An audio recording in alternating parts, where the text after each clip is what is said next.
This program is brought to you by generous donations from the community and sponsored by Stifel Financial.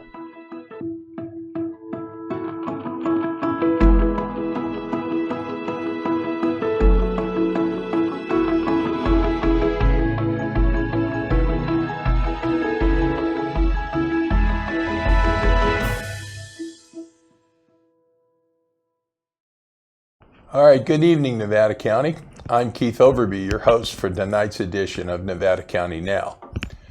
Music goes back 40,000 years, when flutes were made from bones and drums were among the first instruments. Music was and is used in rituals, storytelling, and community bonding events.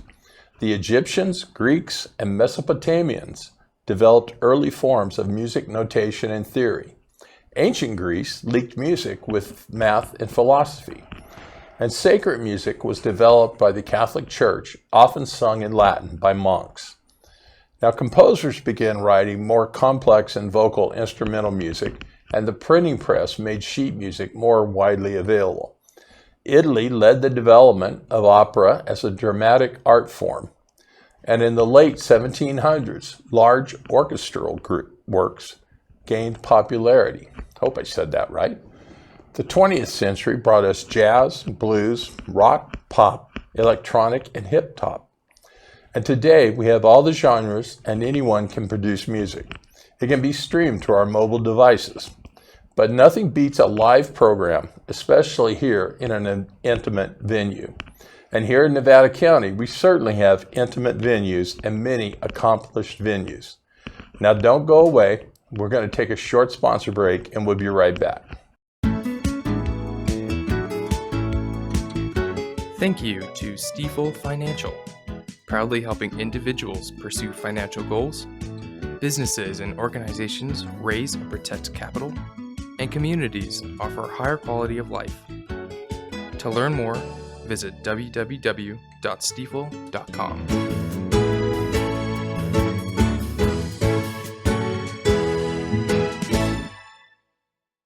Welcome back, everybody. If there's one thing we don't have a shortage of here in Nevada County, it would be music. Every night of the week, there's something somewhere. From open mic to acoustic performances to solo artists to rock bands crammed onto a small stage. There really is something for everyone. Now, on Friday, April 25th at 7 p.m. at the Crazy Horse Saloon, Yak Attack will be performing. This is an energetic fusion of jamtrochia and live looping, perfect for fans of improvisational electronic music. Say that 3 times real fast, everybody. Now, on Saturday, April 26th from 1 to 3 p.m., the Sierra Poetry Festival Fringe Poetry in Parks will be presenting Kirsten Casey at the Empire Mine State Historic Park. This will be a unique blend of spoken word and musical ambience in a historic outdoor setting. These are just a few of the many performances around our community. Check out the various event calendars and get out there and support our local musicians. Nothing beats a live performance. Now, speaking of live performances, tonight's guest sitting next to me right now is one not to be missed. Tommy Koster is a dynamic force in the world of music, known for his genre-defying versatility and impressive career spanning film, television, and popular music. He's a seasoned keyboardist, composer, and producer who has contributed to platinum-selling albums and blockbuster soundtracks. Now, with roots in jazz and a passion for pushing sonic boundaries, he's collaborated with a wide array of artists, from Eminem and Dr. Dre to Santana and Cypress Hill. Born into a musical family, immersed in sound from an early age, his father, Tommy Koster Sr., was a renowned jazz trumpeter. He actually was a jazz keyboardist. He was a jazz keyboardist, not a trumpeter. Whether laying down a hook for a hip-hop anthem or composing lush anthem arrangements for film, Koster brings depth, emotion, and a signature groove to every project. And he plays right here in our community every week. So Tommy, as you like to be called, welcome to our show. Thanks. Nice to meet you, Glad sir. to have you here. Nice Yeah. to meet you. Thank you. We had a chance to chat a little bit We before did. and learn about each other. But tell you what, can you just start telling me how did music come to you? I mean, Sure. it was just a natural love or what? Apparently, according to my parents, by the time I could stand up and reach up to the top of a piano, I was doing this. Mm-hmm. And by the time I was, I don't know, maybe 2 or 3, I was playing myself Happy Birthday Oh my by gosh. ear. Okay. So I think growing up in a musical environment where there were lots of different types of music being played in the house, and then by the time I was 6 years old and my father starting to play with Santana, I started to go to rehearsals and recording sessions and going to Bill Graham's office. And so I was just kind of by proximity immersed in this wonderful world of music and family, because music is an international language, so everybody's kind of family. And I showed a certain amount of talent for it. I didn't take it too seriously because I was more interested in building the motor in my 66 Chevelle. But you know, by the time I was 19, I decided to go to Berklee College of Music in Boston. I went there for 2 years, and then studied a little bit with a teacher out there, and ended up in Los Angeles in 1992. And I thought I was going to be a big film composer. That's kind of what I was going for.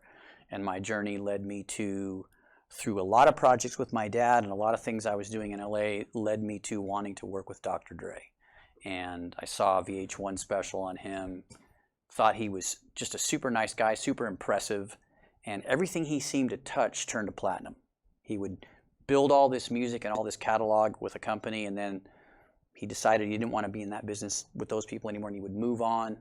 What was the time period for this? That was about 97, 98, and I had just gotten my first film to score with Miramax called I Got the Hookup with Master P. I somehow got to Dr. Dre through some connections, and we ended up working together for several years, and that led to a lot of great projects and a lot of fun stuff. Fast forward to 2020, I decided I had had enough of Los Angeles after 28 years, and I wanted to move to Italy, and COVID hit. And I moved back up to the area. I've been coming up to Grass Valley or Nevada City since I was an infant. I used to play at the National when I was 8 years old for my grandfather while he sat at the bar and drank on an upright piano that was terribly out of tune.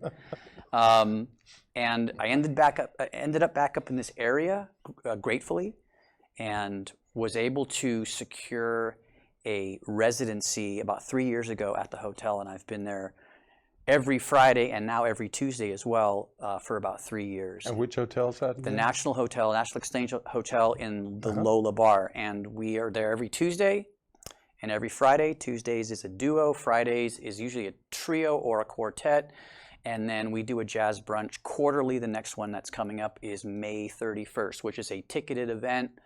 We play for free during the week, but these brunches are a ticketed event. It's $20 to get a seat, but there's limited seating. It's about seating for about 60, and they sell out real fast. So my intention to study jazz now, instead of chasing movies and artists and this and that, Nevada City's been a wonderful place for me to explore that and become a legitimate piano player and share that with the community.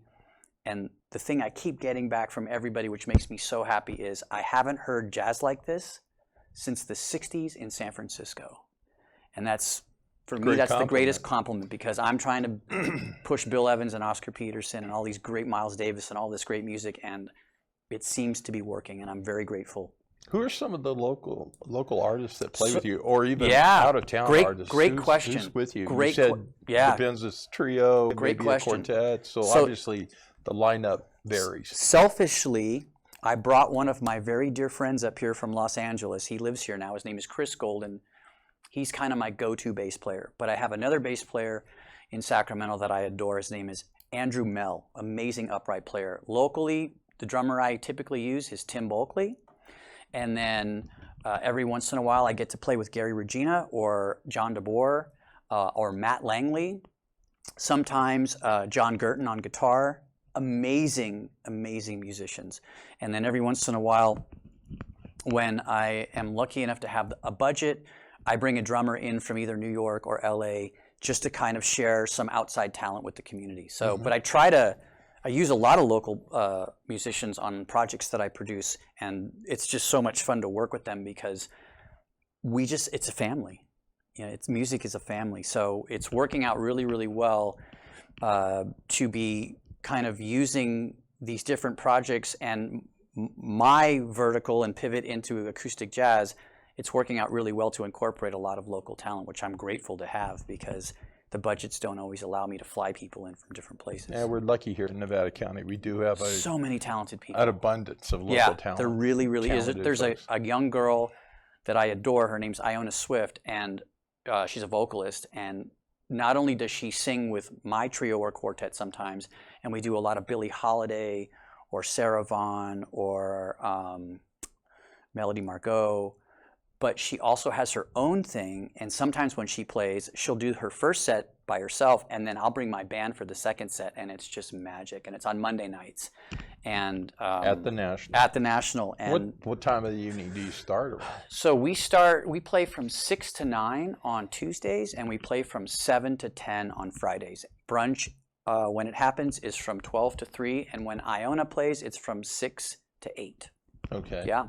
6 to 8 for the first set, or 6 to 8 She plays total? from 6 to 7. We play from 7 to 8. It's a 2-hour total, so an hour each. Yeah. I hope folks at home are taking notes of this so they can Well, keep track of this on we their do our calendar. best to advertise, and there's also Monday night.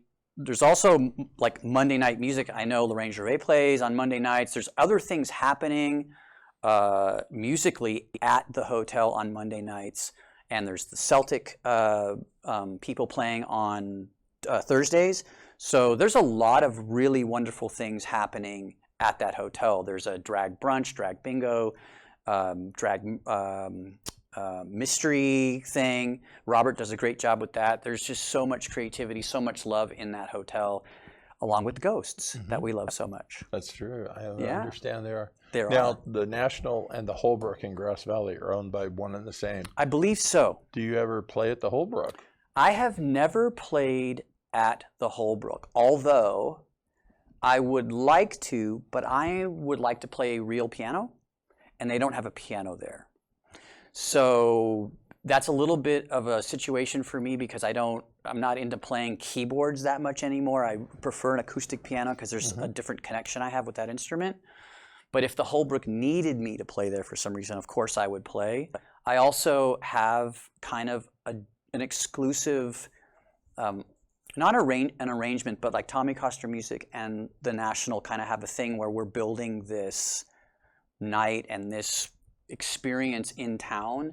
And I'm pretty loyal to the National, and even though it's the same owners, I don't want to dilute what we're doing. So I'm careful as to what other shows I might play locally that aren't private. Private shows are fine, but I think it's an experience every Tuesday and every Friday that I want to keep unique to the National. Because like I said, I was 9 years old in there with my grandfather, who I adore so much, even though he's gone, playing an upright piano for him while he was having his drink at the bar. And for me to be back there, it's a gift. It's just a gift. Those are memories. They that are. You can't They are. buy. No. You can't. Yeah. Now you mentioned in passing that you had written a song when you were 11 years old. I did. For Santana. I did. Now, how did you get the connection at 11 years old? What was the connection? Yeah, with Santana? you know, I have that on my resume. It's part of my history. I have to say that was a gift from not only the universe, but my father and the manager at the time. Santana was doing a double album. It was a live album mixed with studio stuff. They needed material. I had an idea. It happened to go well with an idea that Carlos had. And my dad and the manager had this crazy idea of introducing my idea and seeing if Carlos would go for it. It all worked out. And what was the name of the song? It was called Zulu on a record called Moonflower. Okay. In 1978. So I think the record came out late 77, 78. Album's name is Moonflower. Moonflower, yeah. It was a beautiful, beautiful live record, which also had a version of two songs that my dad co-wrote and wrote that are these beautiful songs. One's called Europa, that he co-wrote with Carlos in 76, I believe. And then another one's called Flora de Luna that my dad wrote. And I actually play Europa every week at the hotel. Beautiful and song. it's this song that, like, once you start playing it, the entire room goes, oh my God, I love that song. I know that song. I can play any American standard that any of those great songwriters wrote back in the 40s and 50s and 30s. But when Europa comes on, the whole room takes on this entire tone of like, oh, that song. That's and right. it triggers all these memories, and people want to dance. Folks and, like you and I, when we, in 1976, I was 21 years Right, old. Well, I just right. told everybody how old I am. But, 21, 22, Yeah. you're into popular music. yeah, Most people are, Yeah. kids especially. it's magic. Not only do I get to honor my father and Carlos, but I get to share this song with the audience, and inevitably someone will come to me, what was the name of that song you played? I'm like, it's called Europa. That's right. I remember when I danced to that song on a cruise ship in, 1983. And it's like, Oh, yeah? and that's the great thing about music is there are memories attached to music. And that's why sometimes someone that loses their memory that used to be a musician, when you bring his musicians around him or them and you put their instrument in their hand, they have total recall all of a sudden, because the music is a different connection than these other memories that we have. So it's like for people that have Alzheimer's, Yeah, dementia, man. it's almost a therapy. think about, did you watch the movie Jaws? Yeah, yeah. Okay. Years It's ago. one of my favorite movies. It traumatized me forever. Now check Made you this not out. want to go into the ocean. I right? still don't Yeah. go into the ocean. But check this out. When that shark was chasing them, Mhm. imagine if there was accordion music playing instead of that beautiful, powerful score that John Williams wrote. Mhm. Music, in so many cases, is the difference from something working or something not working. And I mean from you putting a song on while you're painting your house Mhm. and that inspiring you to, or when I wash a car, I'll put some jazz on and so it's so important to understand how powerful music is. If you didn't speak my language and I didn't speak your language, you could sit down on a set of drums and I could sit down on a piano and we could play together fine. It's the universal language. So I love it when people tell me, man, I remember when that song dropped. I remember when it dropped. You don't know how many times people say, I had a song with Eminem back in the day.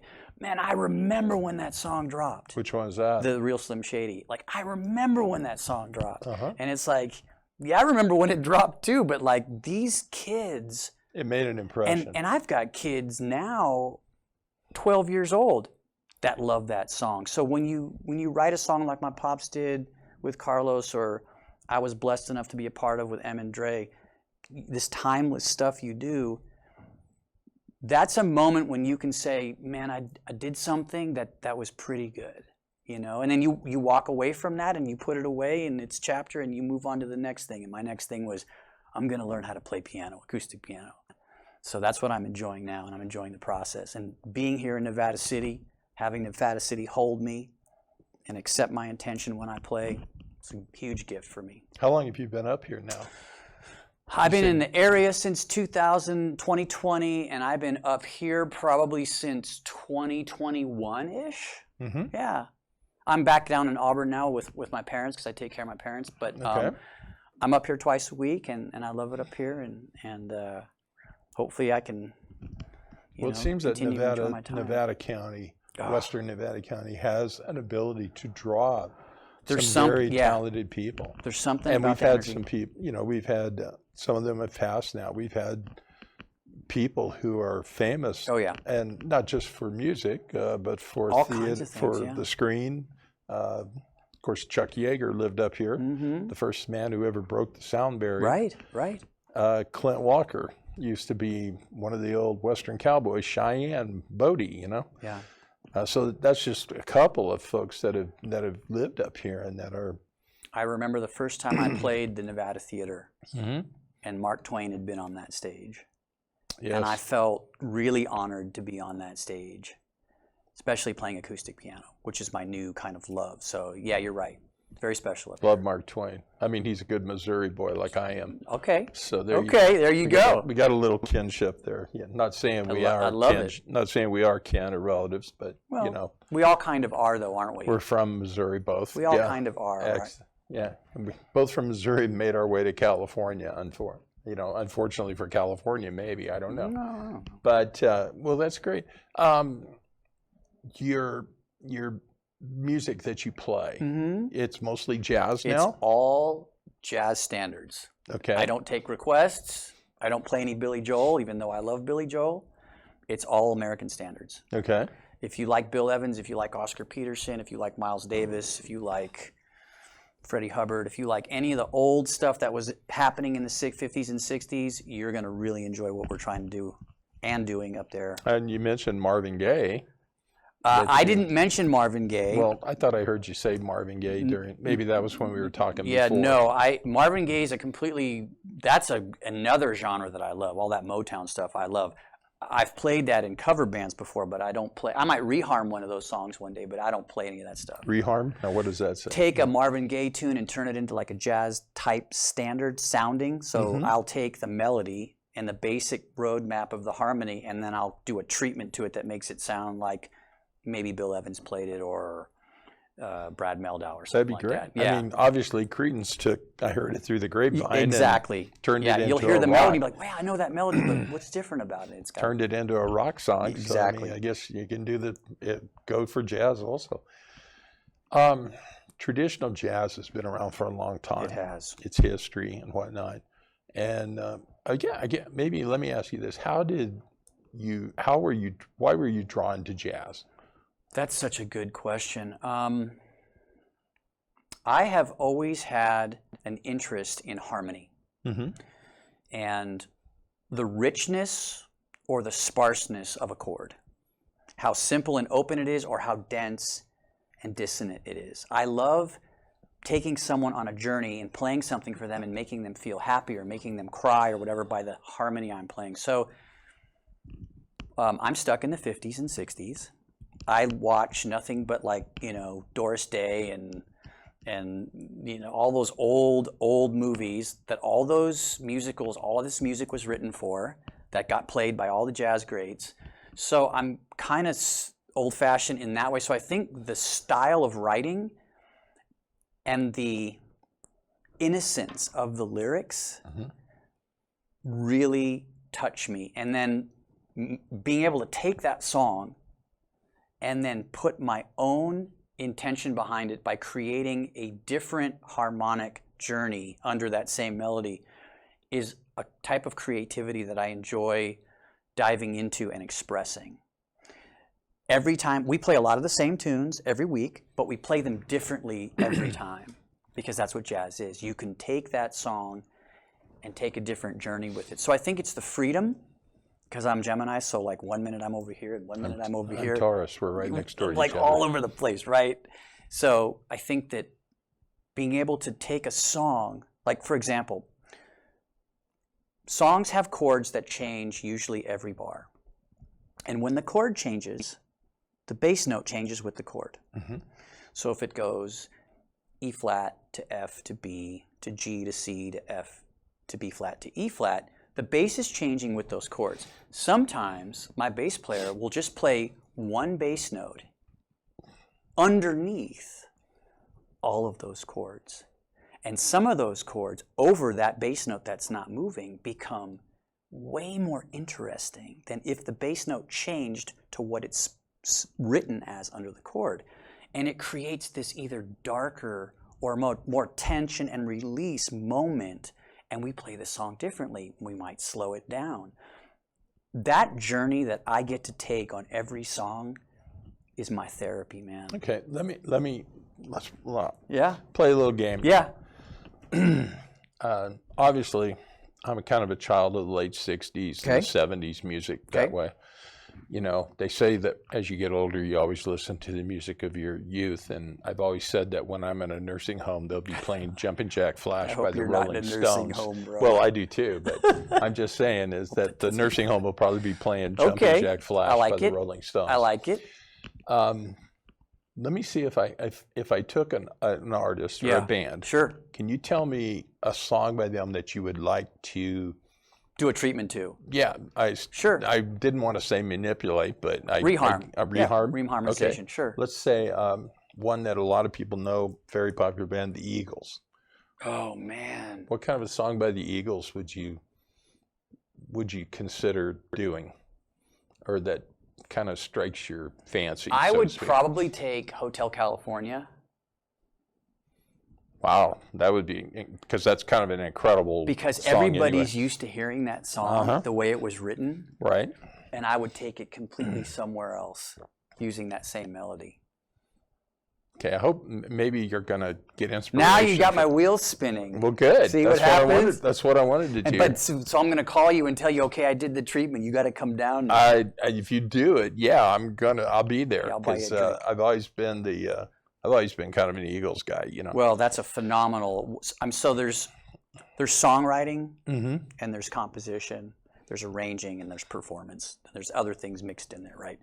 I am not a songwriter. I co-wrote one song that everybody thinks is huge because I was working with songwriters, especially the artist who's an amazing songwriter. I'm more of a composer. So the Eagles, you're talking about a band that's just written so many amazing songs. They are songwriters. Well, that's why I chose them. Yeah. Big choice. It's like the you know. Beatles, right? So taking a song like that, there's a lot of meat on the bone there. Okay. Yeah. That's an interesting. See, now you said that. Now I got to do it. Okay, well, good. You know, hopefully I was Put me to work. I was your muse in that respect, Yeah. I guess, or whatever. Let me think of not just bands. Let's take some solo artists. Let's say a guy who's sang forever, Neil Diamond. Okay. What about any of his? He's probably got a catalog larger than the Eagles, even. So I'm not super familiar with all of his music. I just know how phenomenally talented he is and how great of a songwriter he is. There actually was a song that he wrote that was like a jazz standard, and someone turned me on to it, and I really enjoyed it. I forgot the name of it, but any song, I could take a Lady Gaga song and do a treatment to it. I could take a Madonna song and do a treatment to it. So in fact, when people would ask me what I thought of Eminem, I'd say, to me, he's Charlie Parker, who's a jazz alto player.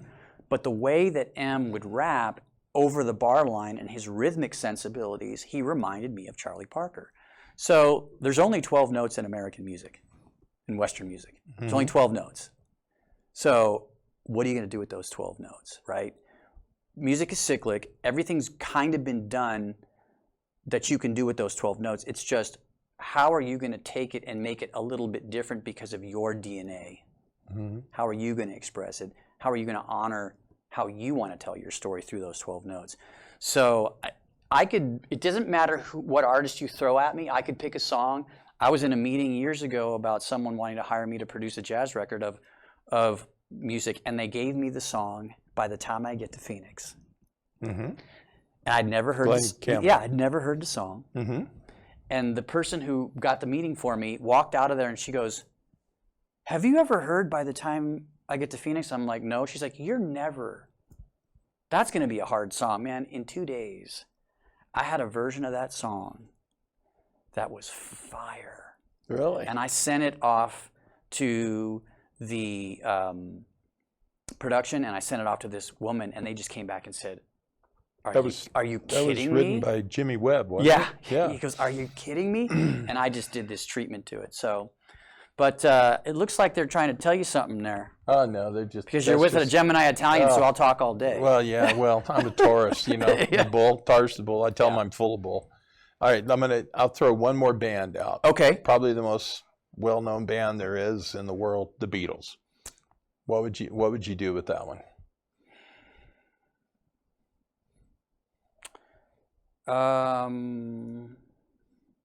If you could choose one. I would. It's been done so many times. I really like "Yesterday." I really like that song. I'd probably take that song and do something to it. But again, probably some of my favorite songwriters in the history of popular music. All right, That's great. Beatles, yeah. All right, we are running out of time, but thank you for coming. Thank you for and I'm having going to me. look forward. If I show up at the National Hotel, I'm going to expect Hotel California. Okay, and now I got to do it. And I'm going to quick. expect something by Neil Diamond, you know, or whatever one you choose, you know. I'll promise you Hotel California. I'll promise you that one. All right, you got it. You got it. I'm looking forward to that. Me too. Thank you. All right, thank you for coming in. We My appreciate pleasure. you being here. I guess, well, folks, it's time for us to wrap it up. Thank you for watching this edition of Nevada County Now. And if you would like to help contribute or write stories, appear on a show, or even become a host, please check out the details on our website, nevadacountymedia.org/NCN. And remember, this program is local news and information brought to you by local residents. Now, well, I usually tell everybody, stay safe, take care of each other, and get out there and explore all this community has to offer. Now you've got this wonderful opportunity at the National Hotel on Tuesdays and Fridays. Yeah. And also maybe on Mondays? Was it Mondays? There's Music Mondays, absolutely. Well, what was the day with the young lady A lot of that great you sometimes... She rotates in, so every Monday they have something as well. So keep an eye out for Okay. Iona Swift on Mondays. Yeah. All right. Iona Swift on Mondays. Tommy here on Tuesdays and Fridays at the National Hotel. Now, get out there and explore all this that we've offered to you today. All right. Good night, everybody.